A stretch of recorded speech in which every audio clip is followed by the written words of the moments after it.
the law. This is Tanu. I'll be shooting the video for Law Tantra. This is a part of a political science project for our second semester. My topic is Constitution. The term Constitution is derived from the Latin word constitute, which means to establish. The Constitution is a basic document of a state. It is the fundamental rules of a state which regulate the distribution of power in the state or which determines the form of government. The term of constitution is defined by several writers in different ways. Aristotle defined a constitution as a way of life which the state has chosen for itself. Lewis called the constitution as the arrangement and the distribution of the sovereign powers in the community or a form of government. The constitution comprises of the following distinctive features. First, it is a body of rules, may be written or unwritten. Second, it determines the power of the organization of the government and also the privileges of the subjects. Third, it also lays down certain rules of the organs of the government, their power and their mutual relationship. Fourth, it may be a single document or in several documents. It may be a detailed form or in a short and a brief form. In a nutshell, the constitution is a fundamental law of state and it varies from country to country. A government of country is no longer run according to the whims and fancies of an individual, but it is run in accordance to the constitution. Essential qualities or requirements of a good constitution. Definite. First, the constitution should be definite.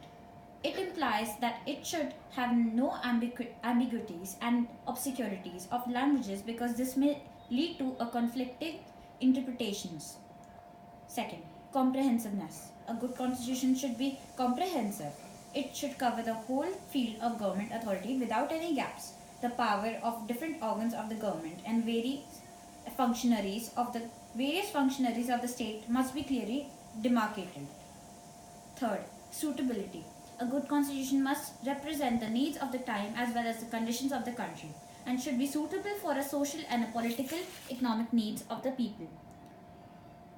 Fourth, provision of rights and duties. A good constitution must provide and protect the rights of the people. It should remind of the duties and obligations of people towards the nation and the community. Importance or necessity of a constitution in democracies. First, constitution is essential to restrict the power of the government by a fundamental law. The constitution has to impose certain restrictions both on the ruler and the ruled. Second, constitution provides a framework of a government, the organs of the government and the distribution of the sovereign power among those organs have to be clearly demarcated to avoid confusion. Third, constitution is required to preserve individual freedoms of liberty, life and pursuit of happiness. Fourth, constitution is required to secure justice, liberty, equality and fraternity to all its citizens. The constitution provides the ultimate level of legality to the systems of ideas, institution framework by a state. It provides an institutional structure to the state that is legitimate. It links up the philosophical and conceptual framework of a state with the institutional position, powers and functions in order to achieve its goals. In the end, I would like to quote, "The Constitution only gives people the right to pursue happiness. You have to catch it yourself." Thank you.